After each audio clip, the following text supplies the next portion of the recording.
हाँ, hello student. बहुत दिन हो गए हैं अपन को पढ़ाई करे हुए और आज अपन एक टॉपिक डिस्कस करेंगे, energy stored in a capacitor. बहुत सारे सोर्स मैंने इन्जॉयमेंट के डाल दिए हैं, अब अपन दोबारा पढ़ाई की तरफ लौटते हैं। तो ये अपना टॉपिक है, इम्पॉर्टेंट टॉपिक है और इस फार्मूले बेस्ड क्वेश्चन भी आया हुआ है, नीट में भी आया हुआ है, जेई में भी इसका क्वेश्चन बनता है। ठीक है, तो आप ध्यान से करेंगे, एक एक चीज आप समझेंगे। तो सबसे पहले तो देखो, टॉपिक है एनर्जी स्टोर्ड इन कैपेसिटर।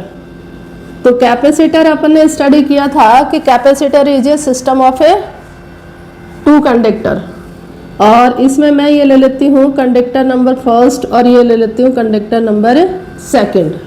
तो ये अपने पास में कंडक्टिंग प्लेट है जिनका एरिया अपन लेते हैं कैपिटल ए, और दोनों कंडक्टर के बीच की जो डिस्टेंस लेते हैं वो लेते हैं स्मॉल डी। ये सब चीज़ें आप जानते हैं। ठीक है, अब ये जो एनर्जी स्टोर करता है वो इलेक्ट्रिकल एनर्जी की फॉर्म में स्टोर करता है, क्योंकि अपन जानते हैं कि जो कैपेसिटर है वो चार्ज को स्टोर करता है। ठीक है, तो यहाँ पे कैपेसिटर और आगे मैग्नेटिक फील्ड स्टडी करेंगे अपन तो इंडक्टेंस अपन स्टडी करेंगे, उसमें एनर्जी स्टोर होती है एज ए मैग्नेटिक फील्ड, और यहाँ पे एनर्जी होती है एज ए इलेक्ट्रिक फील्ड। अब इसको अपन डिराइव कैसे करेंगे, इसका कॉन्सेप्ट आप समझेंगे। देखो, ये कैपेसिटर मान लो आपका इनिशियली डिस्चार्ज फॉर्म में है, यानी ओनली ये टू कंडक्टिंग प्लेट है, और यदि इसको अपन किसी बैटरी की बीच में अप्लाई करें, ये मेरी बैटरी है 20 वोल्ट की, तो ये बैटरी क्या करेगी, एक प्लेट से दूसरी प्लेट पे चार्ज को ट्रांसफर करेगी, और जितना चार्ज ये गेन कर सकता है उतना चार्ज इस पे स्टोर होगा। तो वो जो चार्ज स्टोर हो रहा है वो ही इलेक्ट्रिक फील्ड की फॉर्म में एनर्जी स्टोर होगी। तो अपन यहाँ पे एनर्जी निकालने के लिए इस कॉन्सेप्ट को समझेंगे कि पहले अपने पास में डिस्चार्ज प्लेट है ओनली, और जैसे ही बैटरी अप्लाई करेंगे तो छोटी छोटी बिट की फॉर्म में कंडक्टिंग प्लेट 2 से फर्स्ट पे क्यू डैश की फॉर्म में चार्ज ट्रांसफर होगा।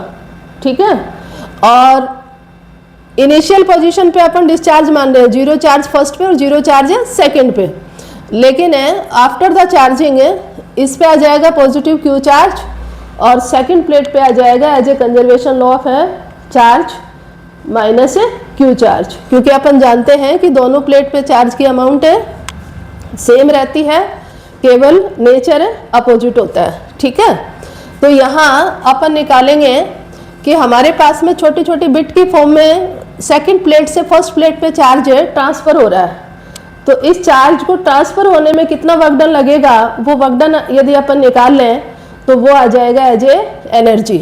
तो देखिए, पोटेंशियल डिफरेंस का फॉर्मूला अपन ने स्टडी किया था W/Q। तो W का फॉर्मूला क्या हो जाएगा बेटा, V/Q। ठीक है, अब हम मान के चलें कि यहाँ पे जो पोटेंशियल डेवलप हो रहा है वो V डैश हो रहा है, कौन से चार्ज से, Q डैश चार्ज से। तो मेरे पास में ये small amount of work done आ जाएगी, ये आ जाएगी V डैश और Q डैश। ठीक है, अब अपन कैपेसिटर की फॉर्म में यदि V डैश की वैल्यू फाइंड आउट करें तो देखिए C इज इक्वल टू अपने पास में क्या था, Q/V।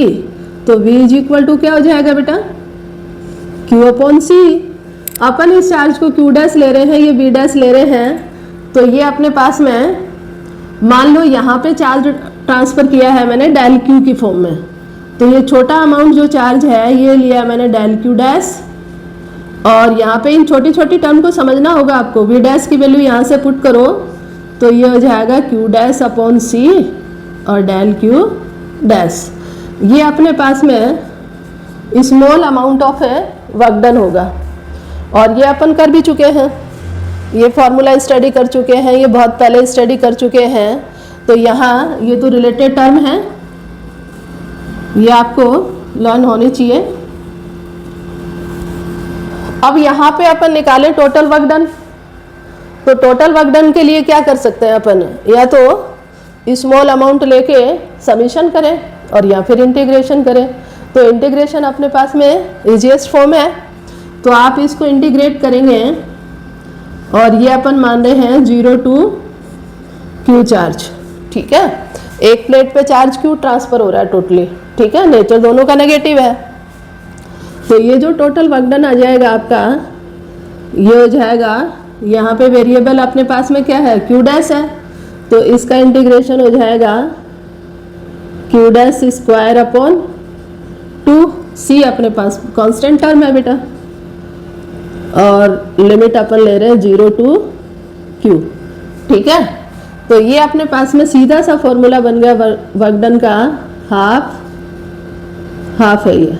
ठीक है, और ये क्या हो जाएगा, Q डैश स्क्वायर होगा, ये 1 पावर है ना यहाँ पे, तो ये इंटीग्रेशन का फॉर्मूला देखो, ये होता है x की पावर n+1 और अपॉन n+1। तो यहाँ पे अपने पास में ये 1 पावर में था, तो ये 2 और अपॉन में भी 2। तो ये अपने पास में आ जाएगा Q dash square upon C। तो ये अपने पास में आ जाएगी total potential energy of a capacitor. इसको अपन इस फॉर्म में भी ले सकते हैं। और दूसरा आप देखिए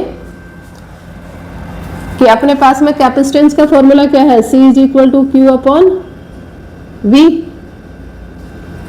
तो यदि आप C की वैल्यू यहाँ पे पुट करोगे तो हाफ, और ये यहाँ Q है, और क्या हो जाएगा, V ऊपर चला जाएगा बेटा, नीचे है ना ये, देखो यहाँ पे रखा है मैंने Q अपॉन V, तो ये Q तो यहाँ रह गया, और ये सॉरी V ऊपर चला जाएगा। ठीक है, एक Q से एक पावर कैंसिल, तो हाफ QV हो जाएगा। एक ये अपने पास में फार्मूला है। अब आप ये कहेंगे कि इलेक्ट्रिक फील्ड की फॉर्म में तो है ही नहीं, तो इलेक्ट्रिक फील्ड की फॉर्म में भी आएगा। यदि अपन कैपेसिटर के बीच में इलेक्ट्रिक फील्ड की बात करें, तो इलेक्ट्रिक फील्ड क्या था अपना, इलेक्ट्रिक फील्ड था सिग्मा अपॉन एप्सिलॉन नॉट, यदि अपन वैक्यूम लेते हैं तो। ठीक है, फ्री स्पेस में। और Q अपन क्या लेते हैं, charge density, surface charge density है बेटा, तो ये क्या हो जाएगा, sigma into A. Sigma is equal to होता है Q अपॉन ए, तो Q क्या हो जाएगा, सिग्मा इंटू सरफेस एरिया। ठीक है, इनकी वैल्यू यदि अपन Q की ये रख दें, और यहाँ पे इस फॉर्मूले में देखो C इज इक्वल टू क्या है, कैपेसिटेंस बताइए, epsilon not a upon D, free space में ये कैपेसिटेंस की है।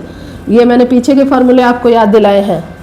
तो अपने पास में जो इक्वेशन फर्स्ट है, इसमें वैल्यू पुट करिए किसकी, Q की एंड C की। तो U इज इक्वल टू क्या हो जाएगा, हाफ सिग्मा ए का होल स्क्वायर, एंड C क्या है बेटा, एप्सिलॉन नॉट ए, और D ऊपर जा रहा है। ठीक है, अब ये हो जाएगा हाफ, देखो A की पावर यहाँ पे 2 है, एक कैंसिल हो जाएगा, और सिग्मा की वैल्यू भी मैं ये पुट कर रही हूँ एप्सिलॉन नॉट E, तो ये हो जाएगा एप्सिलॉन नॉट E का होल स्क्वायर, एक कैंसिल, AD और एक एप्सिलॉन नॉट, ये एक यहाँ से कैंसिल हो जाएगा। तो ये अपने पास में देखिए फॉर्मूला क्या बना, जो प्रीवियस आपके फॉर्मूले हैं वो मैं इरेज कर रही हूँ साथ साथ, क्योंकि ये तो हेल्पिंग फॉर्मूले हैं आपके।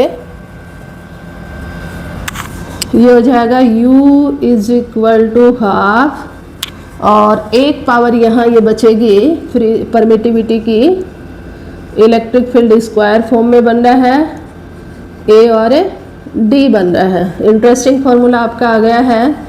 ये है total energy store in a capacitor, ये टोटल अमाउंट ऑफ एनर्जी है। यहाँ आप ध्यान दोगे क्योंकि ये डायरेक्ट फॉर्मूला बेस्ड क्वेश्चन आया हुआ है तुम्हारा नीट में।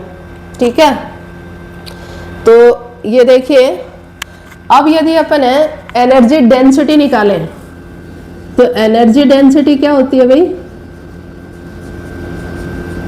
एनर्जी डेंसिटी होती है एनर्जी पर यूनिट वॉल्यूम। और यहाँ पे आप देखिए A इंटू डी क्या बन रहा है बेटा? ये क्या बन रहा है? एनर्जी को यहाँ पे इलेक्ट्रिक फील्ड नहीं समझ लेना, यूं ही लिख देती हूँ मैं। तो ये अपने पास में A और D एरिया और बीच की डिस्टेंस, तो वॉल्यूम बन रहा है ना बेटा। तो कैपेसिटर में एनर्जी स्टोर पर यूनिट है वॉल्यूम, तो ये क्या हो जाएगा? इसको यदि अपन इस साइड लाएं तो ये वॉल्यूम हो गया और ये हो गया ये फॉर्मूला, ठीक है। इसको अपन लेते हैं, टोटल एनर्जी को कैपिटल यू से लिया था और इसको एनर्जी डेंसिटी को लेते हैं स्मॉल यू से। ये भी ध्यान रखोगे क्योंकि कई बार फॉर्मूला ही पूछ लिया जाता है सीबीएसई और आरबीएसई एग्जाम में।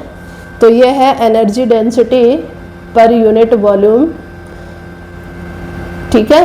तो ये टोटल एनर्जी कैपेसिटर की, ये इलेक्ट्रिक फील्ड की फॉर्म में, और ये एनर्जी डेंसिटी ये अपने पास में क्यू सी की फॉर्म में और ये क्यू वी की फॉर्म में। तो मेरे ख्याल से कई सारे फॉर्मूले इसमें निकल के आए हैं एक ही डेरिवेशन में।